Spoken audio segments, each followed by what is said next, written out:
Call the meeting together tonight for the council meeting. Roll call. Mayor Yanish. Here. Councilmember Reese. Here. Christensen. Here. Anderson. Here. Amon. Here. Johnson. Here. Dockin. Here. Fagerly. Here. DeBleek. 8 present, 1 absent. Would you all please stand as we say the Pledge of Allegiance? I pledge allegiance to the flag of the United States of America and to the republic for which it stands, one nation under God, indivisible, with liberty and justice for all.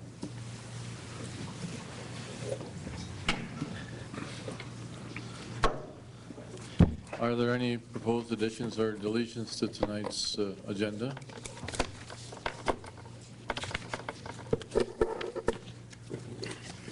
With that, we'll move into consent items. Do I hear a motion to approve or accept? Also move, Mr. Mayor. Motion has been made and seconded to approve and accept the consent items. All those in favor say aye. Aye. Aye. Those opposed say no. That motion carries. We have with us tonight Renee Nolting from United Way. Would you come up and identify yourself? Welcome. Thank you. I'm Renee Nolting from United Way, West Central Minnesota. I've had the pleasure of working with the organization since February of 2010, and I thank you, council members and mayor, for having me tonight to give you an overview of what United Way is doing right here in Willmar. I do have a PowerPoint that I'm going to go through, and what I'd like to tell you a little bit about what United Way is about. First, our mission and our vision.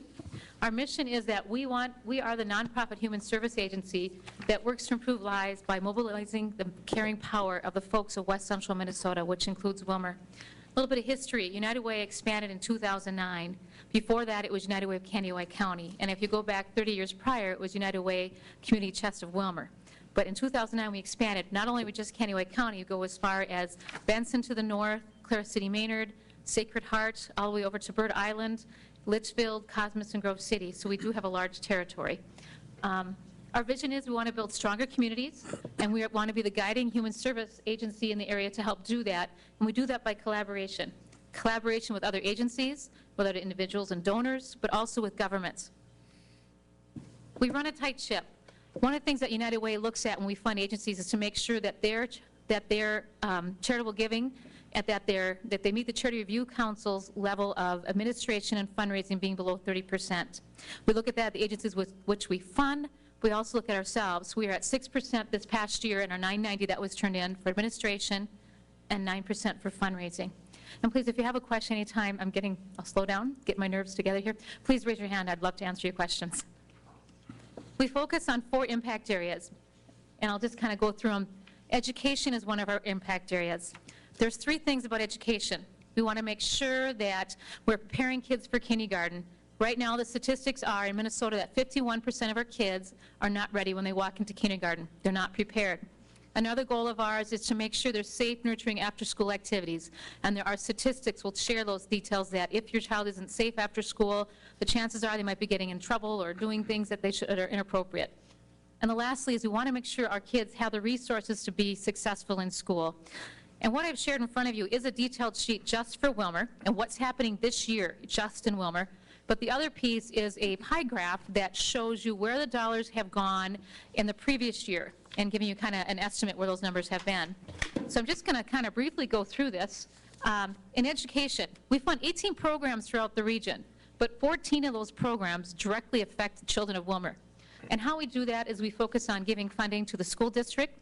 United Way in this past year has given funding to the Child Guide program, over $34,000 to keep that program running within our school district. We funded preschool scholarships at $11,000 and early childhood scholarships at $17,000. We believe early childhood is one of the key focuses to prepare those kids for school. Other programs listed that we've touched in education are like Lutheran Social Service counseling programs for youth.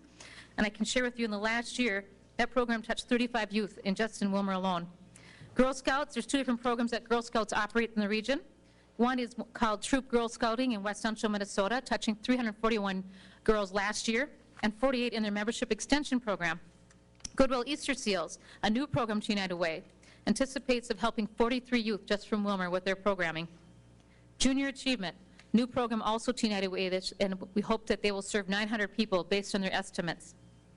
Another one called Community Teen Parents Program by Lutheran Social Service, a program that was also funded last year, touched the lives of 30 youth in Willmar alone. LSS Youth Counseling again, 35 youth touched by that program. We also had childhood scholarships in the region to another district, NLS, had 2 students that were from Willmar that actually attend NLS preschool. I kind of wanted to put your hands around what's actually being happening out there so you can feel it a little bit better. When I talked about Child Guide program, last year the Child Guides helped 503 kids in the Willmar district, and that was that funding I talked about we're going to fund again this year. Another, the Preschool Plus and the Early Childhood Scholarships, both those programs gave out 105 scholarships to families in need.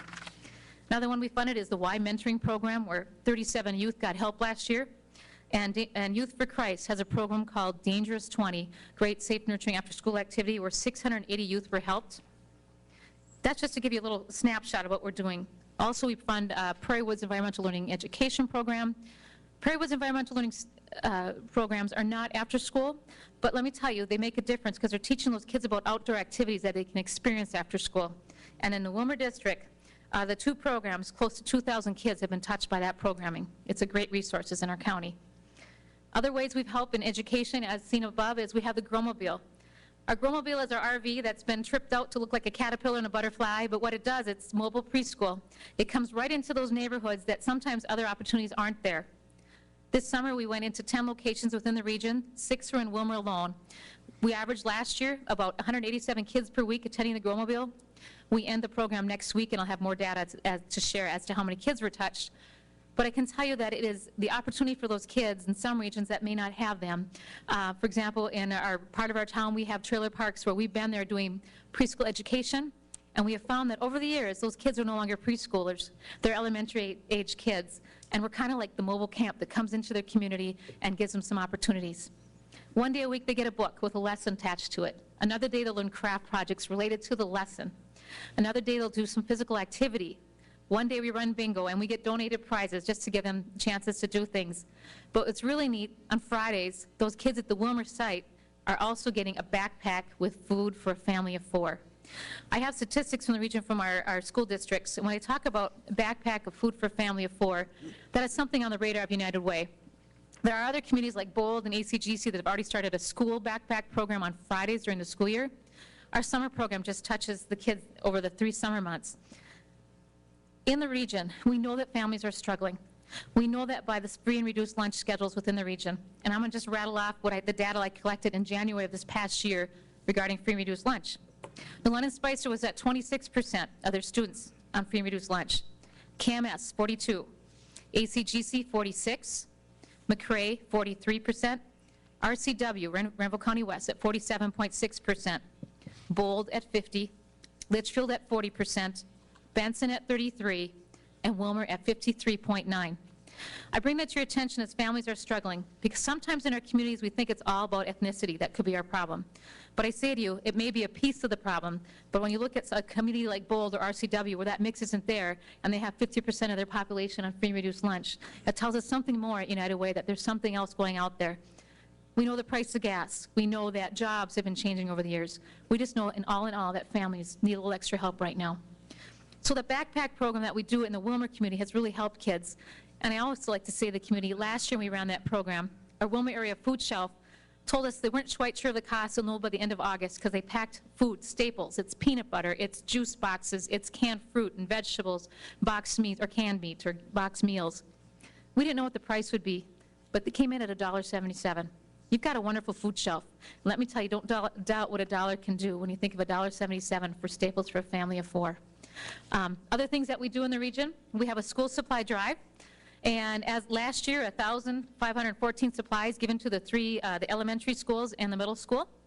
Today they picked them up, and tomorrow I could tell the actual statistics for this year, but it was a phenomenal drive. It was Friday we ran the pickup of the supplies, and to anyone who helped with that, we're so grateful for those school supplies. It made a huge difference. Another thing we do is early childhood scholarship bags, early childhood preschool bags. This year, the Willmar School District has ordered 400 of those bags. The cost United Way for those backpacks last year was $10.25. The same amount was ordered last year.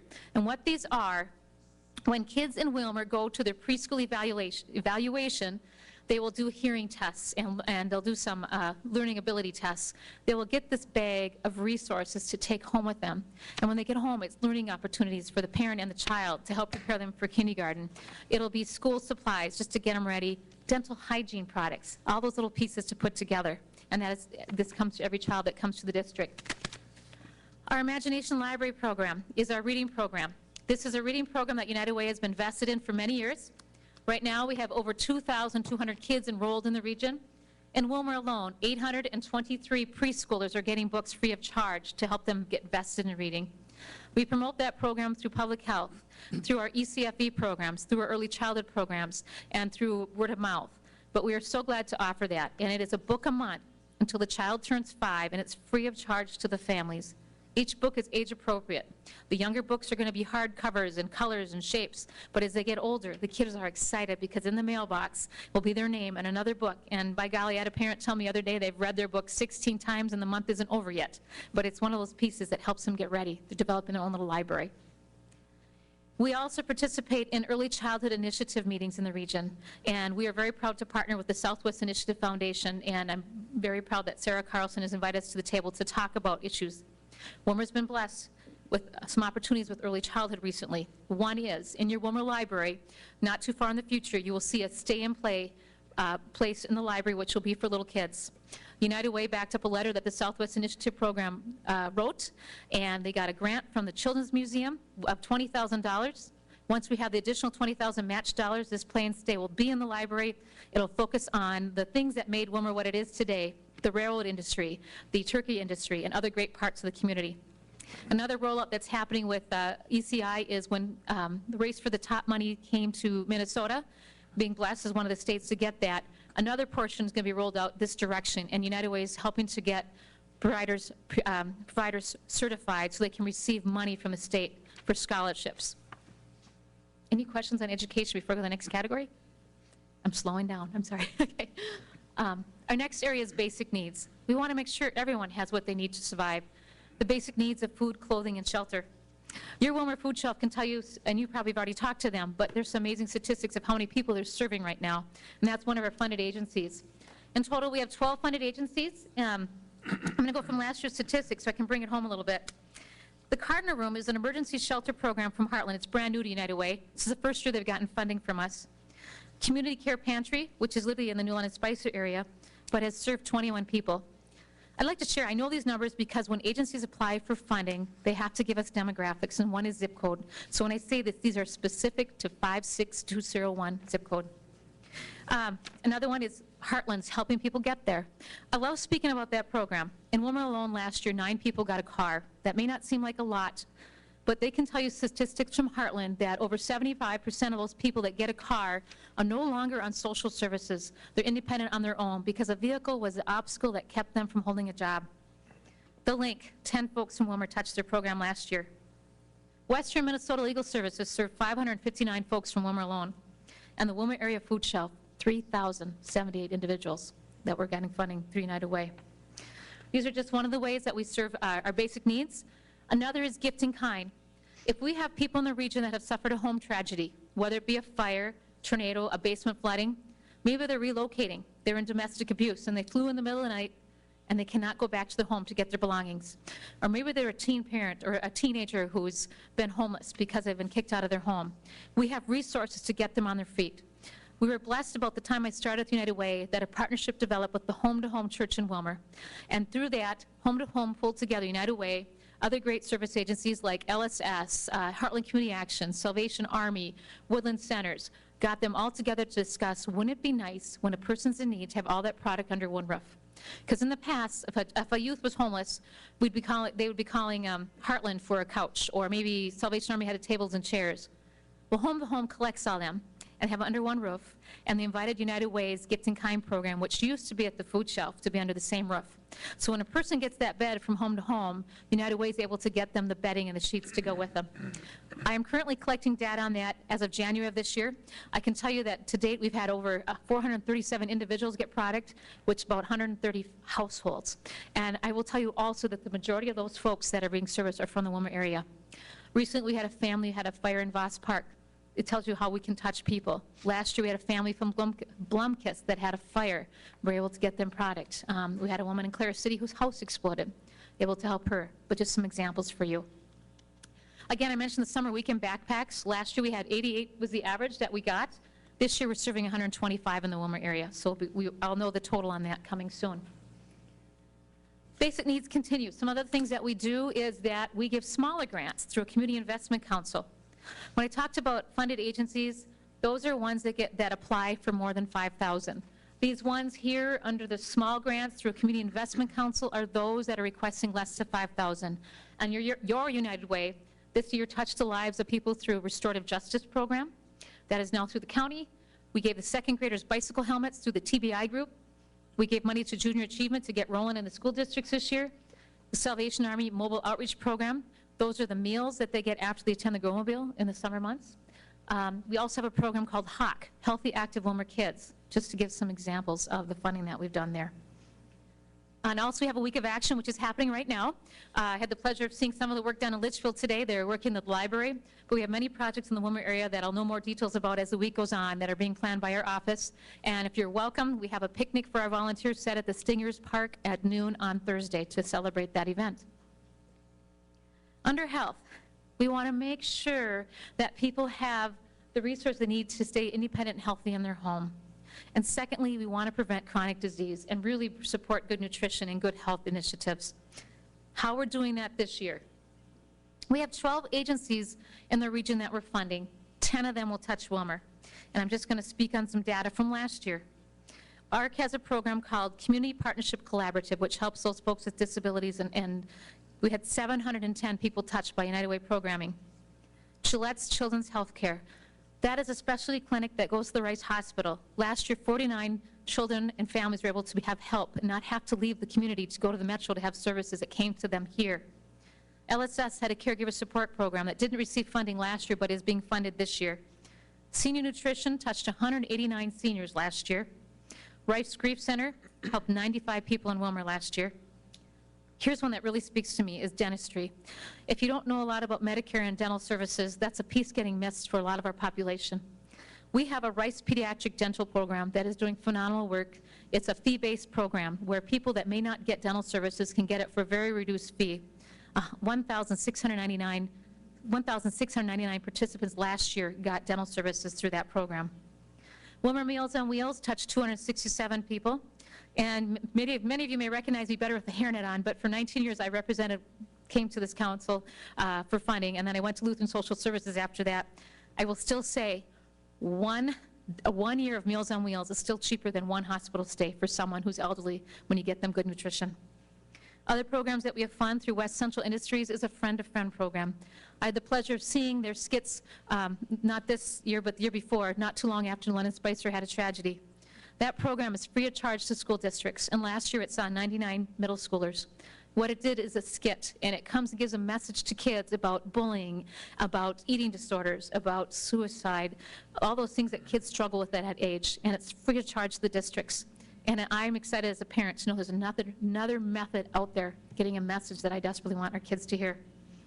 There's other programs out there, a sensory disorder program that West Central operates, and that is getting weighted blankets to autistic folks. Those weighted blankets give them security. It helps them with behaviors. And another program that didn't receive funding last year is Willmar Community Senior Network, and that is being funded this year by United Way. Other ways we help is we're at the discussion table when there are health issues. If you're not familiar with, Willmar has an Achieve Committee happening right now. The YMCA is, or I should say the Y, is hosting that committee, and it brings together leaders in the community to talk about healthcare issues.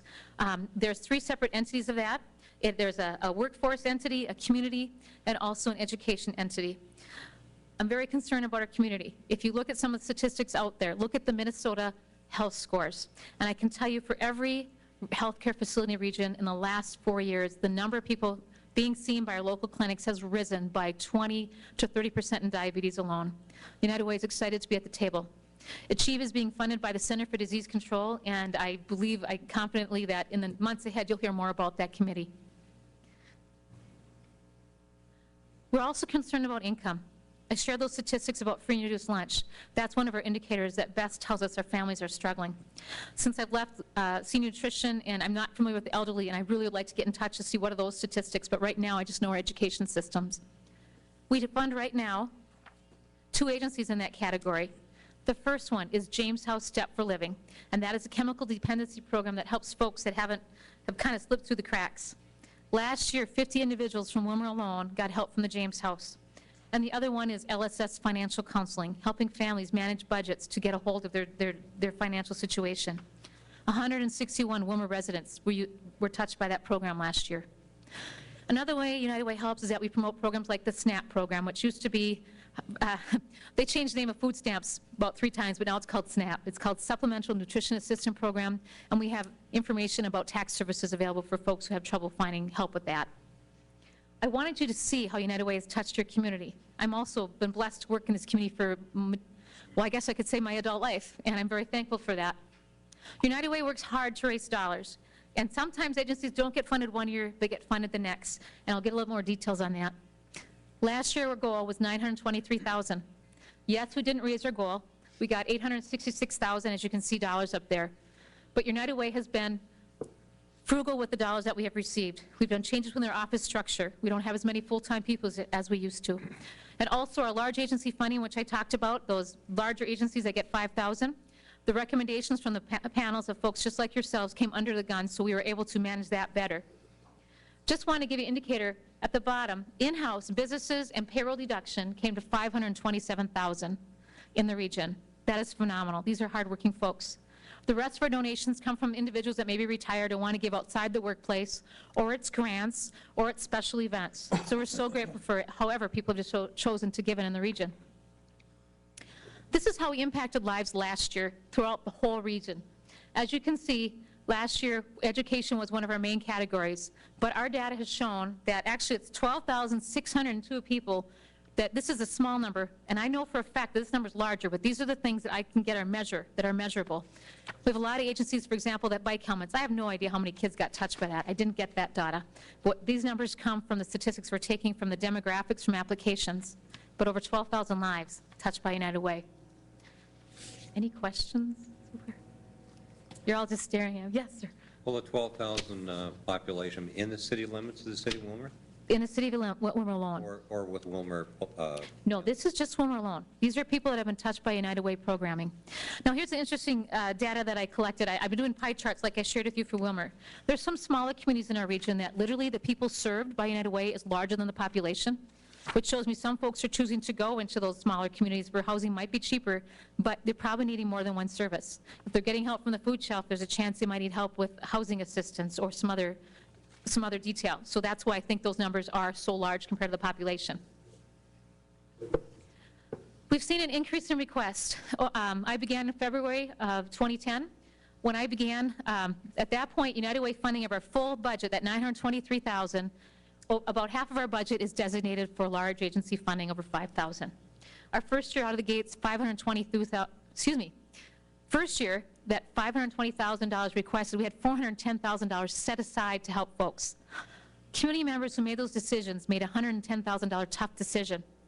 The year I came on board, it was $730,000 requests, and because giving had been stable, that was closer to, my math is going to escape me here, $320,000 tough decision. And then this spring came around, and the request came in at $765,000. The reality is agencies are struggling, and so are people. I've had good CEOs ask me tough questions. One CEO looked at me and said, why should we fund Agency A when they get funding from you? Well, the reality is the state and federal funding are disappearing for some of them, or are shrinking, and they do need that to succeed. So people are coming to us as a United Way provider to help them meet that budget, but also running their own fundraisers. That's a new dynamic.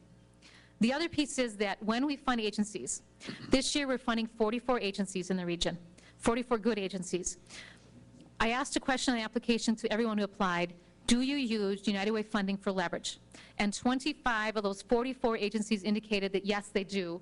And what leverage means is they take United Way dollars and they match it up to other grants they need to survive. Great agencies, everything from Lutheran Social Service to Safe Avenues will take United Way dollars and be able to take them out and double that with their other opportunities. This is about a pie chart. Many people ask, Where does the money come from? Largely, the amount of money comes from Kansas County. But our database system, as good as it is, if you run payroll deduction, which is the largest percentage of our funding, and I'll just pick on a large employer like Genio. If you worked at Genio, but you lived in Litchfield or you lived in Benson, all your campaign donation will show up under your employer. So under 56201, if you are giving under payroll deduction, it's going to show up under the Kansas County zip code. And I wish I could figure out a way to get that to show up individually. If it's an individual donation from the city, say you are a business in Litchfield, it can be vice versa. But you live in Willmar, it'll show up under the Litchfield zip code. The next one, you see the small pie chart, Meeker, there's Chippewa, Rambo, Swift, and then the other counties. Other actually means other United Ways. For example, perhaps, I'm trying to give a great example here. We get money from Atlanta United Way. We get money from Duluth United Way. You perhaps are vested in this community and still want to give back. So you do it through your local United Way, and you designate a certain portion of your dollars to come to the West Central Minnesota United Way. But there's a flip side to that. Money given out. 3/4 of the money given out stays right here in Kansas County. I can tell you the largest percentage stays right here in Willmar. A small percentage, 6% going into Meeker County, 1% into Chippewa, 2% into Swift, and 5% into Renville. The 12% that you see are those that are given out to either other United Ways or other agencies that didn't give us more detailed demographics, or those community investment dollars that I don't know what community it went into. So just to show you, and what I love about our United Way, I think all United Ways are doing great work. Our United Way has chosen not to take a cut or percentage as we pass it on to the next United Way. That doesn't always happen that way. So I'm very pleased to say that. The funding process of $5,000 or more, if you're an agency needing funding, please contact United Way. In December, we asked for those agencies that want to apply, we asked them for financials. We want to see their 990s, we want to see their bylaws, their board of directors, also their current budget and their program budget. The reason we do that is we want to make sure they qualify. We want to make sure their fundraising and administration costs are less than 30% as one of the entities. We also want to see where do they sit. Are they low on funds as an agency? Are they, have a lot of surplus in one department? We want to check that out. And we have great volunteers that look at that. This past year we had volunteers from Rice Hospital, from Genio, from CDS, from Christensen, retired a fellow from FCS, but great people that know that and do that for a living to look at that. And at that point, they'll get a red light, a yellow, or a green light. We had one agency, a longstanding good agency in the community, that got a red light. They came out at 33% for administration and fundraising. But what they learned from that process is they had new staff on board, and they got to learn with their reviewer what went wrong. What happened was new staff person looking at their budget, when it came to, say, rent, was dividing it 50-50 from programming to administration. But literally, it might have been 80-20. So it was a learning experience for that new staff. Another thing to look at, we want, if they get a yellow light, what if they are frugal in funds? We want to make sure that since there's not enough money to go around, we're doing the best that we can with the dollars that are given to us. And I know of long-standing organizations that my heart is into too, that may not get funding, but the reality is our community reviewers make tough decisions, and I trust the work that they've done. So once they pass the financial review, they'll fill out a full agency application. And it is a document. It gives outcome measurements, that want stories, we want to hear data. And then we have a panel of reviewers that meets with them. And any of you are welcome to be a panel reviewer in the spring. I know you got your plate full, but if you're really bored in March, call me. I'll get you signed up for a panel. These reviewers will go in, and one of them will be a panel chair. So this panel will pick a category, and they stick with one category. For example, they might look at just education. At the end of the day, the panel chair from that panel and all the other panel chairs from other education committees will sit down. Basically, they arm wrestle. And I got to tell you, of all the 4 impact areas, the education had more arm wrestling than any other one because it was some tough decisions. We had more programming applied under education than any other category. So that just kind of gives you an idea. And then by April, we hope to announce to all the nonprofits that applied what their funding will be for the next year. We are result-oriented. We look at outcome measurements. When they apply for the following year, we look at that data and compare it. What we also do is we look at demographics. I shared some data just from Willmar. But let me tell you, United Way is that thing that's happening out there that you don't see it. So how do you believe in something you don't see? I'm so appreciative for the opportunity to tell you this story. I go into other communities like Danube or Olivia or over to Kirkoven or any of those. Having this data helps them to see where United Way is making a difference in their community. And lastly, I mentioned the leverage. 25 of those 44 agencies use United Way funding for additional leverage. Our goal this year is $900,000. My board challenged me. They thought that maybe I should go lower than that. I really believe, and so does I have a great team working for me. I have Jan Dahl, I have Sarah Boss, I have Teresa Winsberg, and Regina Schmitz on board, and they are wonderful people to work with, and we believe in the same mission. It's about our community. So we just wanted to present the information and see if you had questions about what United Way is doing in Willmar. I have a question. Yes, sir. How do you determine who gets what, The funding? the funding? Okay. I mean, the agency, I understand, but the individual. The individual, it's not actual individual. If they apply for grants less than $5,000, they have an application they have to fill out. And we have a portion of our board called Community Investment Council. It's the members of our past and present board that will look at those applications and vote on it. And sometimes they don't vote the first month, they'll ask for additional information. And if they approve a grant 1 year after the application has been, after that time is elapsed, they have to give an outcome measurement or they'll no longer qualify for any United Way funding. So we want to make sure that the outcomes are there. Sure. Yes, sir. Thank you for being here. Your presentation has been very informational, thorough, and passionate. I can tell that you have a heart for people and for needs within our community. Thank you. And then that's very commendable. And this whole presentation, of course, was on our regional access channel. I heard that. So you not only informed the city council, you informed everybody that's watching this evening. And there's a lot going on. And you put a lot in a very short period of time. And it was very impressive. Thank you. And I just congratulate you and United Way, and you carry that back to all of your workers and your supporters and everybody that's involved. But good job. There's a lot of needs in our community, and a lot of them that you identified that I just sat here and thought, wow, what would we do if we didn't have United Way? So thank you so much. I'd like to sit down with you sometime. I would like that. I will be doing a presentation tomorrow to the county, give you more county-wide data, and including the Willmar data in that tomorrow. So appreciate this opportunity. There's a contact number. You've also got it on the sheet ahead of you, too. And, Are there further comments or questions? Councilman Docken? Thank you, Mr. Mayor. Thank you for coming. thank you. Thank you for your presentation. Tell me about the 267 people on Meals on Wheels that you deal with. I mean, what is your role and your part in that? With Meals on Wheels, we do block funding to the program to help them get by. Now, the playing field has changed. The cost of the meal is actually more than what they can receive. My understanding, and I used to be part of Meals on Wheels, so I get that really closely. Meals on Wheels, there's a waivered fee. And no matter what the waiver fee, they can't charge the general public that. They're mandated to keep it at that.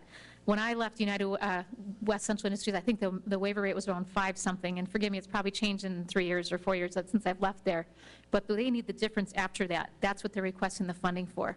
The same thing with Lutheran Social Service. United Way funds them. I didn't choose to fund them. Our committees that voted on them. LSS gets a suggested donation, but there's a difference between the suggested donation that seniors can afford and the actual cost per meal. So what you're saying is that you participate in so much of the funding for the Yes. program Meals on Wheels. Yes. Okay, thank you. Councilman Anderson? Thank you, Mr. Mayor.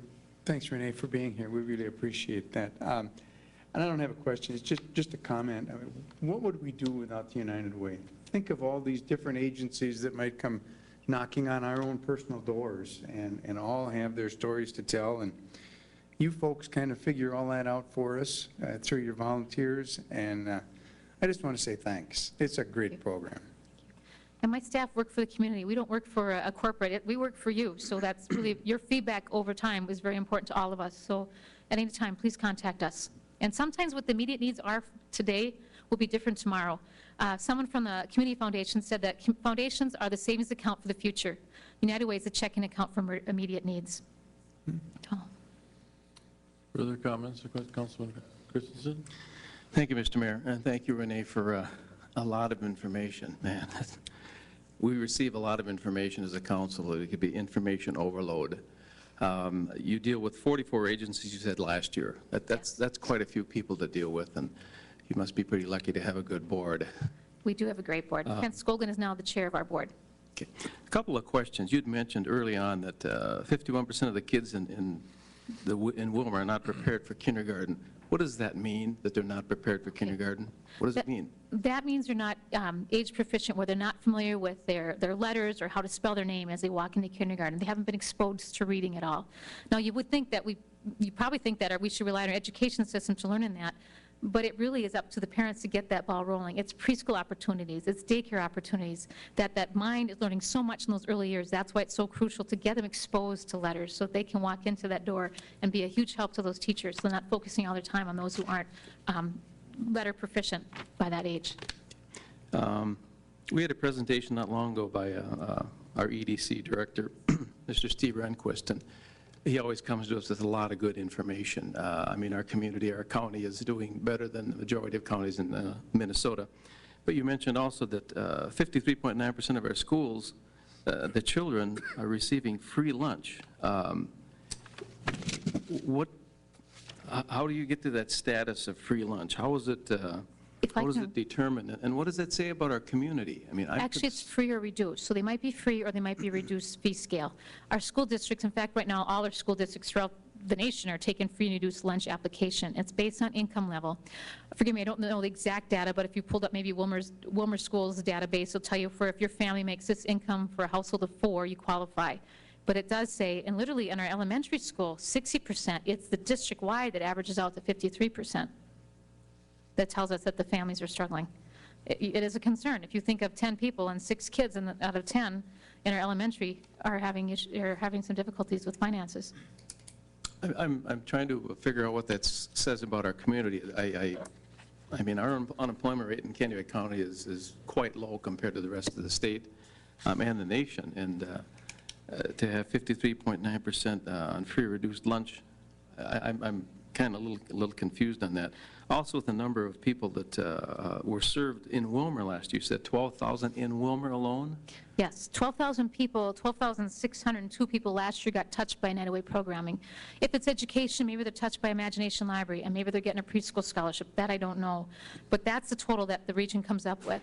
And sometimes, like I said, it could be duplicated. Chances are, if you're going to the food shelf, you might be getting help with housing assistance. It's hard for us to know, but this is data from the agencies that came in. That leads to my last question, and that's with all these agencies and that you have to deal with, who makes sure that they're not doubling up, or some of them are doing the same thing as another one, and couldn't they get together? And I mean, are new agencies coming forward to every year? There's another one next year, and so it's 44 last year, 46 next year. Where does it end? Actually, those are good questions on the application process. Do you get funding from other agencies? Are you applying for funding? They have to identify them. And hopefully they're being truthful. Our neighboring community has a program called The Link, which networks where all the churches can kind of see what's happening. That'd be a wonderful opportunity for Willmar to maybe connect some of them. And maybe United Way should be the virtual cloud technology for making that happen. I don't know. So that we don't just enable people to go from, say, one church or to the city or for handouts. We need to work together to make that happen. And it's a process. And we are just one office, and you're asking good questions on that. So when you say that you hope they're being truthful, it really isn't policed. I mean, it isn't, nobody's doubling up on this, and nobody's making sure that it's not being done. Because great community members look at that data, and because a finance committee will look at it and look, where did the money come from, they will ask those questions of them. You know, we see that you got this much in grants last year. Can you identify where they came from? And that is looked at very thoroughly in the application process. Thank you again for your presentation. I appreciate you being here tonight. Thank you. Thank you. Further comments or questions? Okay. Councilman Ahmed? Thanks, Renee. Thank you. You're a hard worker, I can tell it in your voice. Thank you. A lot of things going on. Thanks for your hard work. Appreciate that. And the people on the board, too. My question is, I was just reading here briefly, and it's hard to, again, digest all this at first, but I didn't realize what diversified you've become. I remember helping out as a volunteer in the United Way back in the early 80s for a fundraiser. You know, since then, it looks like you've been quite, you've enriched your curriculum, you might say. And I can't take credit for all that. We had some great leaders before I came on board that helped make that happen, too. Yeah. So, and So that in itself surprised me, because I've been out of touch a little bit with United Way and what all exactly we've done. Excuse me. I noticed one thing here, you're helping people with Girl Scout dues or Girl Scout membership, and Girl Scouts applied through funding through the large agency funding. okay. And I'll just be honest with you, Scouting did not get funding, and that is a question I get quite frequently. Yeah. There's reasons for things that they don't get funded. And let me tell you, I was a scout leader for 4 years in New London Spicer. It wasn't on my bucket list, but when I got asked to do that, I did it because I saw kids who needed help. I saw things I would never expect that my kids not have those opportunities. Shooting an archery or going to their first movie and they're in first grade, the things I take for granted. The reason that Scouting did not get funded does not mean it's a bad organization. What we said is a red, yellow, and green light, and they looked at those organizations that would not be successful without the funding. And it appeared at the time that their Scouting has other resources to get by. And this is the second year in a row that Scouting did not get funding, but it does not mean it's a bad organization. It's a great organization. Yeah. The other piece is when they do presentation, we'd love to see their presentation bring it local more. It's more regional, sometimes outside the West Central community. Love to see more details on what they do right here. Yeah, no, I'm a former Boy Scout, so I believe in the organizations, the boys and the Girl Scouts both. So you equally divide the Boy Scouts dues and the Girl Scout dues. It's not just Girl Scouts only. I'm sure you're not discriminating. No, not at all, not at all. So, Okay. I never was a Girl Scout, I can say that. No, not at all. Yeah, no, I make a habit of always stopping at every fundraiser for them. It's a good organization. I'm glad to see that's funded too. What would these people do without it?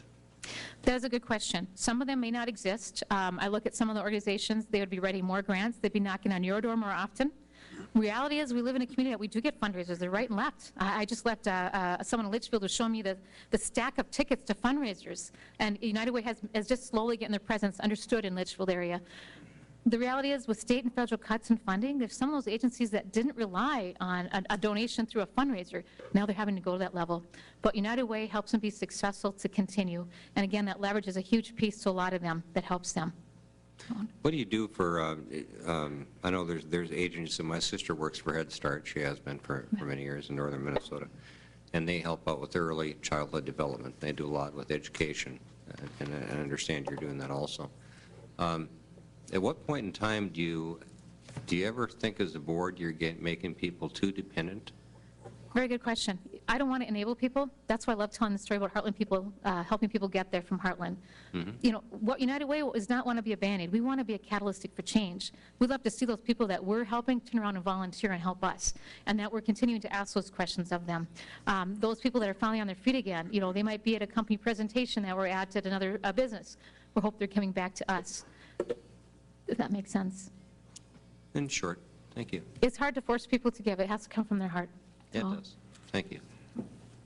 Renee, don't run away. I have a short story I'd like to share with you about the first time that I met Renee, and that is that someone had mentioned, I think it was you, Councilman Race, that had mentioned the word passionate about what she does, and I think that you are so passionate that you came to, well, just about tears, not quite, when you were talking about one part of what you do.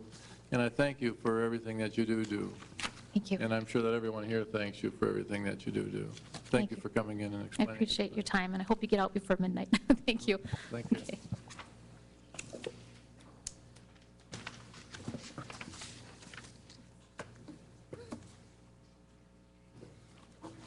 With that, we will move into the scheduled hearing, ordinance amending Willmar Ordinance 1060. Bruce, would you like to explain that to us? Mayor Yanish, members of the council. The hearing tonight is on an ordinance amendment to the zoning ordinance, which is ordinance number 1060. We're looking to have a text amendment to section 7 regarding nonconforming structure damage, and a text amendment to zoning ordinance section 9 regarding variance standards. The nonconforming structure amendment has to do with issuing building permits for structures that are damaged or destroyed beyond 50% of their value. In the past, we have not allowed those buildings to be reconstructed. Statute was changed a while back to allow them to be reconstructed if the permit is issued within 180 days of when the property was damaged. There was a Minnesota Supreme Court ruling that changed variance standards, or the ruling didn't, yet stimulated some legislation. It changed the variance standards, the threshold from undue hardship to practical difficulties. And the three factors that the Board of Zoning Appeals has to look at in determining whether or not there are practical difficulties have really not changed. It's really just reduced the threshold for a variance and seems to give a little more flexibility to the local units of government. Staff would recommend that the ordinance be adopted, assigned a number, and published, and I'd be happy to answer any questions.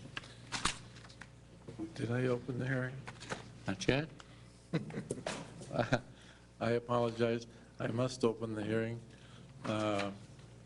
Is there anyone to speak to or for or against the? All right. I will close the public hearing and open it for discussion. Any questions?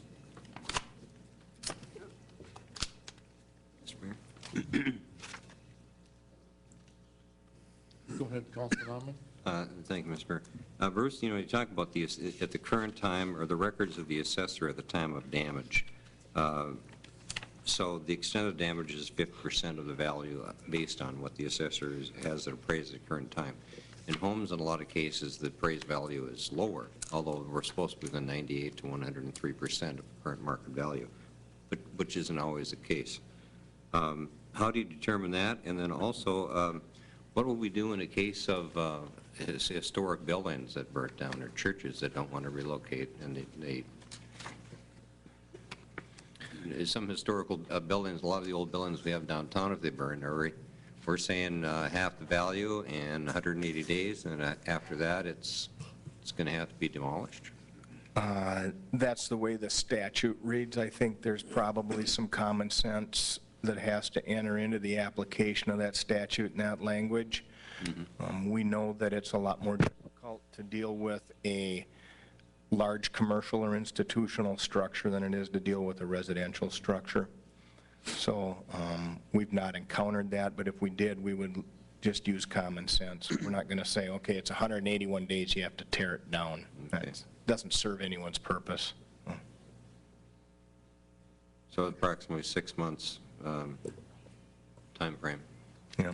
We can usually get a very good understanding within that 6-month period what their intentions are, and if they have expressed an interest, we could issue a building permit and restrict it to footings and foundation just to preserve the statutory window of opportunity. So I think there's a number of ways that we could deal with that to have it work in favor of the property owner.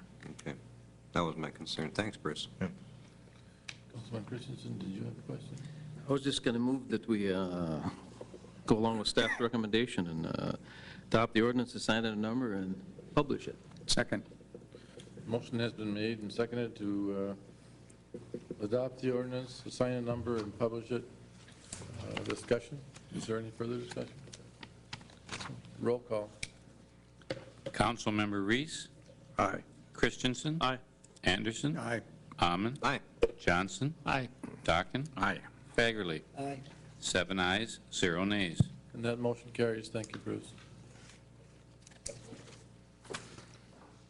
We'll move into the Willmar City Council open forum. Is there anyone scheduled to speak? There's no one scheduled.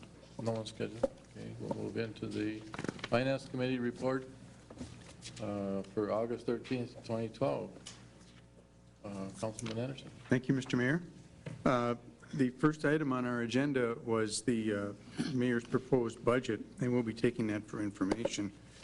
Mayor Yanish presented his proposed 2013 budget, which totaled $34,979,785. Of the total budget, $15,090,918 is for general operating, $5,051,245 is for capital improvements, $919,636 is for special revenue internal services, $2,456,760 is for debt service, and $8,258,736 is for the wastewater treatment plant. It was noted that the general operating portion of the budget includes $1,817,611 in transfers for capital improvements. The mayor is proposing an increase of $240,000 in the property tax levy for a total estimate of $4,232,734 as part of his budget. The amount of the increase is not for general operations, but will be dedicated to infrastructure improvements. An overview of the estimated revenues and expenditures was presented. Revenues are relatively stable, with no fee increases proposed at this time.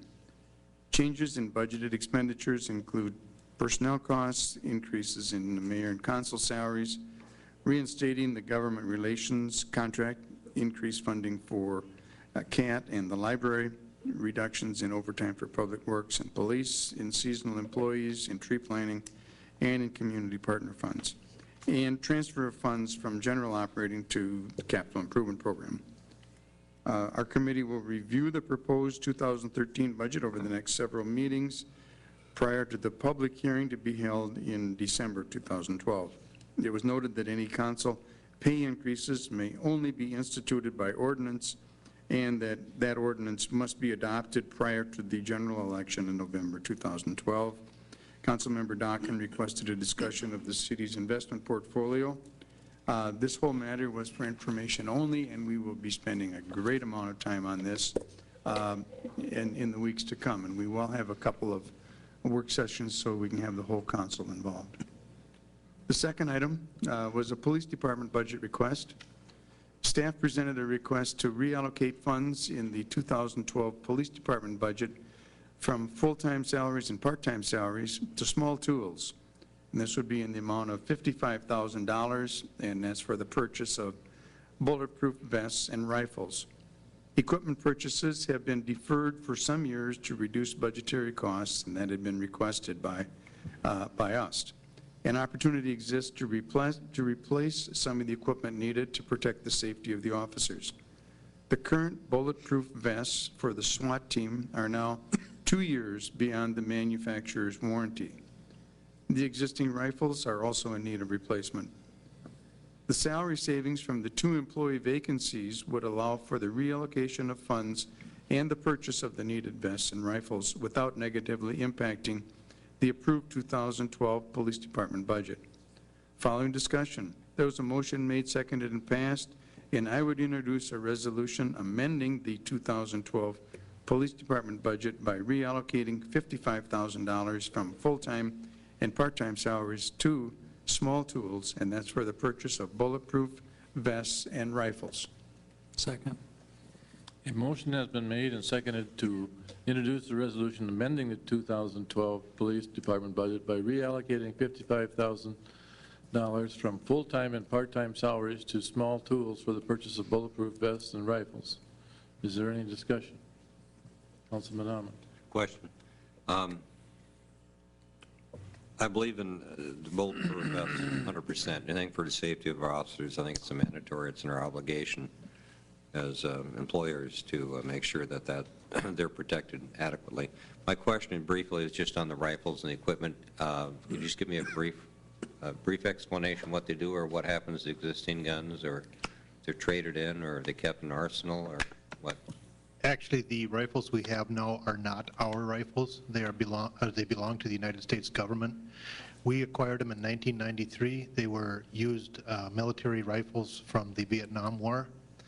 They are fully automatic. We probably should have been looking at the replacement of these a long time ago, but because every year is a difficult time, we kind of kept passing it off. I think we're negligent in not looking at that and taking some active measures and getting those replaced for 2 reasons. Number one, I don't believe that we should have fully automatic rifles in our cars. There's not a need from the police standpoint. We're better off with the single action, so to speak, or the single fire. The second is, at any time, the government can ask for the recall of those weapons, and our armory, that's primarily all we have is their weapons, and when they ask for those back, we won't have any weapons. And if we put ourselves in a position where we haven't budgeted for it, expecting those weapons all the time, we could find out that we don't have any rifles at all. Thank you. And approximately how many?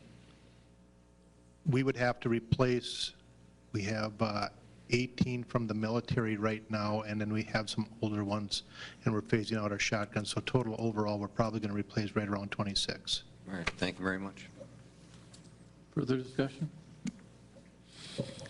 I have a question, Chief, before you put the microphone away. Tongue-in-cheek, how did you manage to get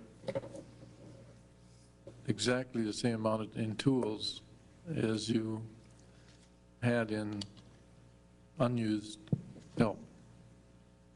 $55,000.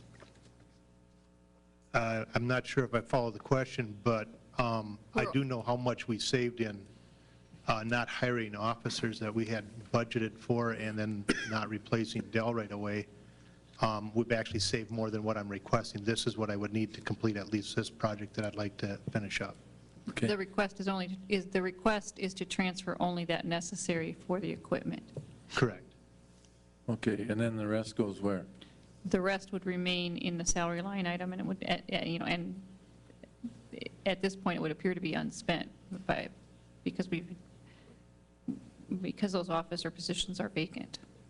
Thank you. Thank you, Chief. Is there any further discussion? Councilman Christensen? Thank you, Mr. Mayor. And thank you, Chief. At the meeting, you had mentioned something about relying less on shotguns or not even using them, and instead these rifles would be replacing those shotguns also, so you're not going to have shotguns, is that right? And then what was the reason for that again? The short answer is the rifle is a better tool for us than the shotgun. Primarily with a shotgun, we have 3 choices. We will not be getting rid of all of our shotguns. In some of the mainline squad cars, we will still keep 1 shotgun in the trunk, loaded with what's called less lethal rounds. They're beanbag rounds. They're designed to impact a person, but not necessarily kill them.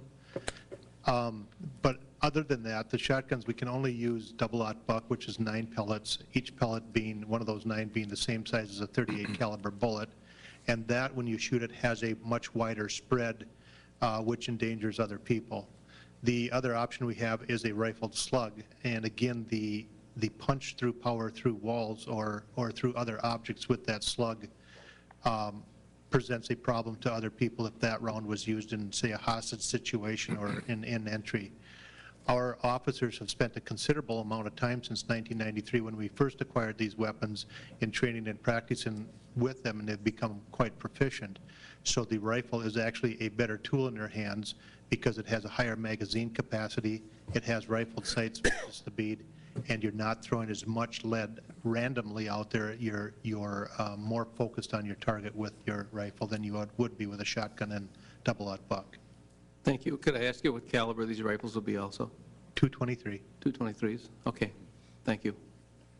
Further questions or comments? Roll call. Councilmember Christensen. Aye. Anderson. Aye. Amon. Aye. Johnson. Aye. Dockin. Aye. Fagerly. Aye. Reese. Aye. 7 ayes, 0 nays. And that motion carries. The final item on our agenda were some reports. We reviewed a number of reports, and that was taken for information only. Unless there's questions, I would move to file these minutes. Second.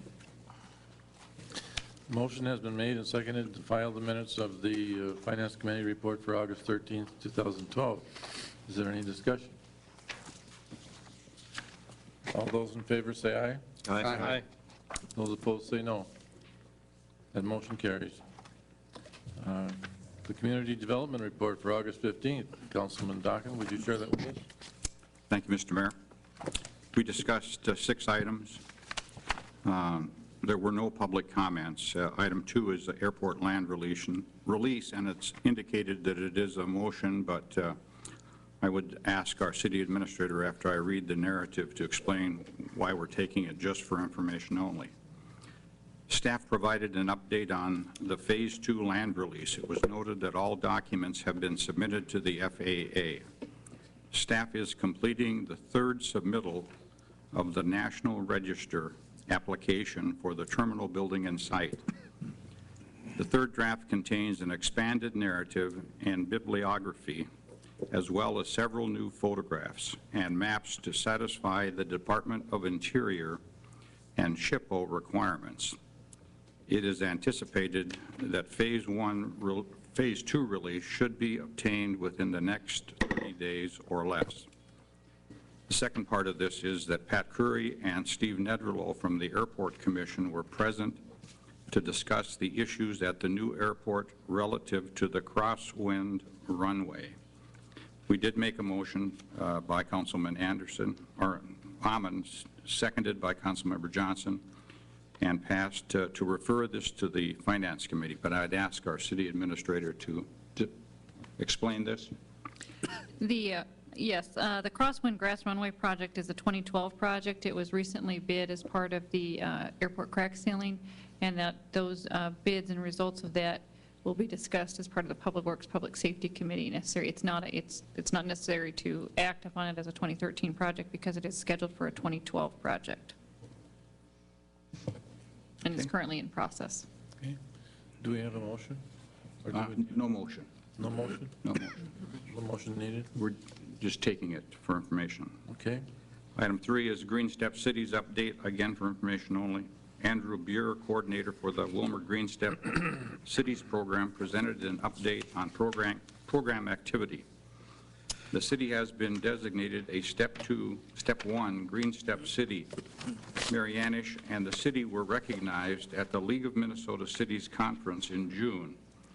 The Step 2 designation is anticipated in early 2013, with the final Step 3 to be completed that same year.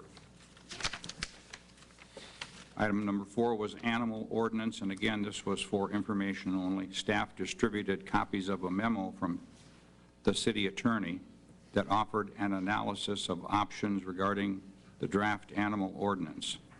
The committee discussed at length the proposed ordinance. It was agreed that the matter would be placed on the August 30th Community Development Agenda to allow the committee additional time to read and digest the attorney's memo. And I have spent some time reading it, and I congratulate you, Mr. Scott, on a nice job of rewriting this ordinance. There's a lot to digest, and so we should be prepared to discuss it at the next Community Development Committee meeting. And from my standpoint, there have been at least 3 more calls to me on this ordinance, and all 3 of them have been not in favor of doing anything. So, item number 5 is neighborhood issues for information only, and we deferred this until August 30 meeting because the meeting was running long. And also, item number 6, citywide cleanup. This was for information only. It was noted that funds were included in the preliminary 2013 budget to work with Lakeland Broadcasting on a cleanup effort in 2013. Full discussion of this matter was deferred and again until the August 30th meeting. And there was no further business for our committee, and unless there are questions, I would move to file these minutes. Second. Councilman Reese. Just a comment in regard to the animal ordinance and the options. I, too, have received a number of calls and emails in regards to it. And ever since I've been on the council, we've had one person apply for a fowl permit. And that one person had a location within the community where there were no neighboring residences. He was in a location that it didn't really bother anybody. So we went ahead and allowed it. The second request, if you recall, was for some pigeons on the east side. And in that case, the individual had kept pigeons for some time before even engaging with the council or the city for a permit. And even at that point where we okayed that one, I felt a little discomfort, but went along with it because the neighbors were okay with it, and he had had it for a period of time, and I didn't want to cause him any consternation. But as we've gone on, and we've had more requests from the community for foul permits, my level of discomfort grew, and you know, as the chief came to us and he said, well, we've talked to the neighbors and they don't have a problem with it, but I don't know. I do have a problem with it within the city of Willmar.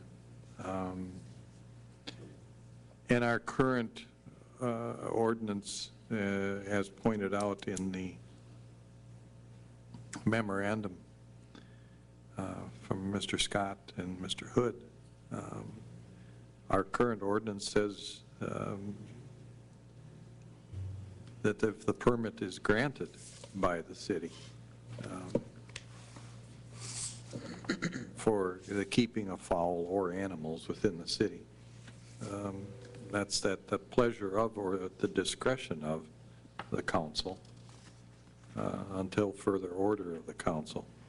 And you know, there was a number of years ago where, I don't remember how many years ago it was, but even over in the neighborhood that I live in, we had an individual that was keeping some potbelly pigs in cages out and back, and it got to be a problem. I just have a real problem with it, and I you know, I would not be in favor of changing the ordinance. I would not be in favor of going any further with this, and to be honest with you, I am not going to be in favor of approving any further foul permits within our city, to be very blunt. So. Thank you, Councilman.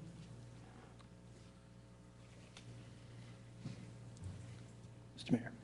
Councilman Christensen. Yes, one more question or comment on the Green Step Cities update that we received. I was not at this meeting, but I was reading through some of these requirements, and I would be interested in knowing if we were keeping track of staff time on this, and then when it is complete, I'd like to know how much staff time was actually spent on it, on the Green Steps cities. Is that possible or probable? We can certainly try to estimate that, yes.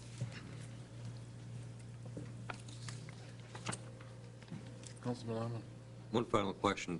Thank you for reminding me of the 2012 improvements in the cross runway. I brought the question up to Steve Nedgerlow that day, Charlene, but when exactly is that going to be completed? You said 2012.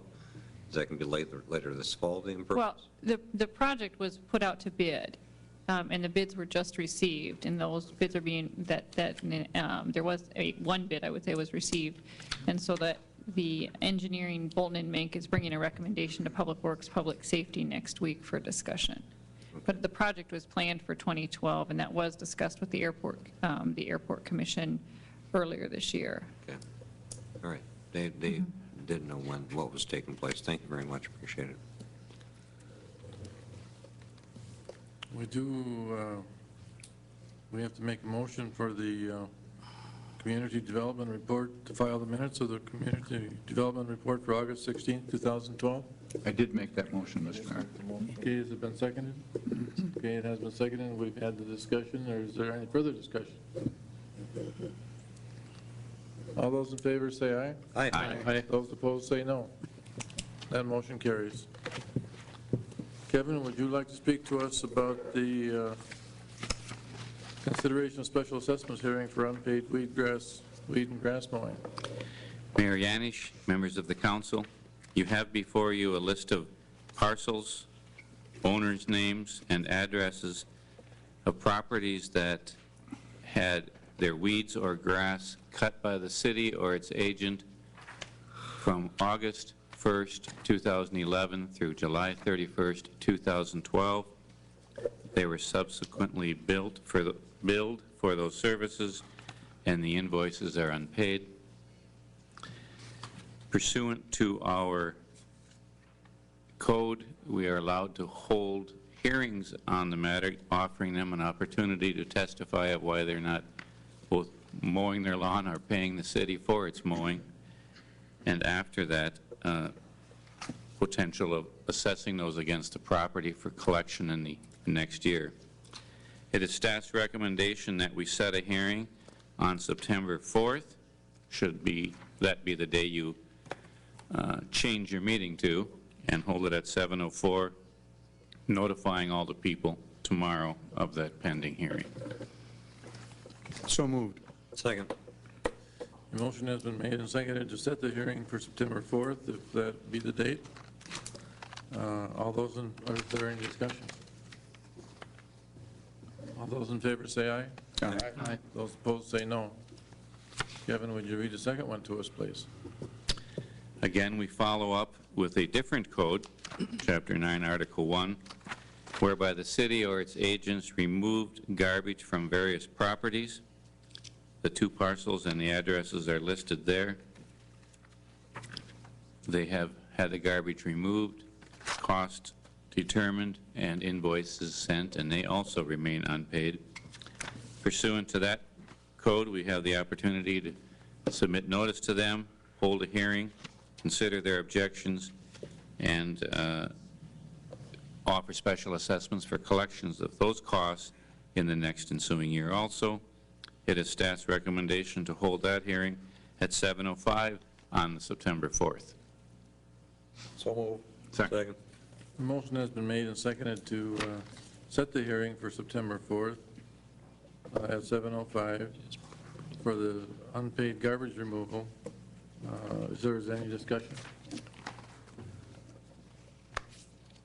All those in favor say aye. Aye. Those opposed say no. That motion carries.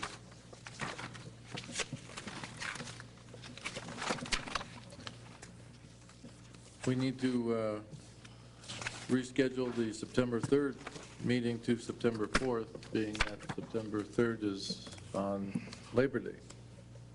So moved. Second? The motion has been made and seconded to move the September 3rd meeting to September 4th. Is there any discussion on that? All those in favor say aye. Aye. Those opposed say no. That motion carries. And now the announcement of the council committee meeting dates. Councilman Reese? Public Works, Public Safety, Tuesday, the 28th, 4:45. And these are all at the same place now? At the City Hall?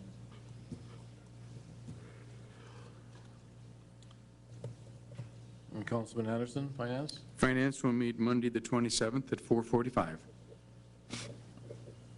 Councilman Amman with Labor? Labor Relations, believe the 29th, That's correct.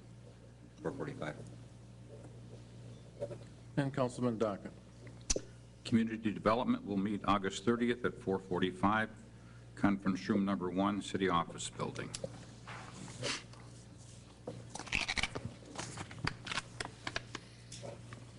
Is there any miscellany that we need to talk about? Mr. Mayor? Councilman Chris? Yes, just a quick question. We went over the grass mowing and the garbage here that we're going to put on these people's tax rolls. Question to Kevin, do we collect, what percentage of that do we actually end up getting? 65? 65%? There's a lot cut. Okay, the mowing list seems to be growing Absolutely. year to year. Sign of the times, foreclosure count is up. And we're not really charging outrageous rates either for mowing, from what I understand. And that might be our weak point here. What we do add on the ordinance does allow a $35 admin fee for the mowing. Besides, Nothing for garbage and nothing for snow removal. So it'd be like, I can't remember, but $100 is $135. okay. Apparently still competitive. You know?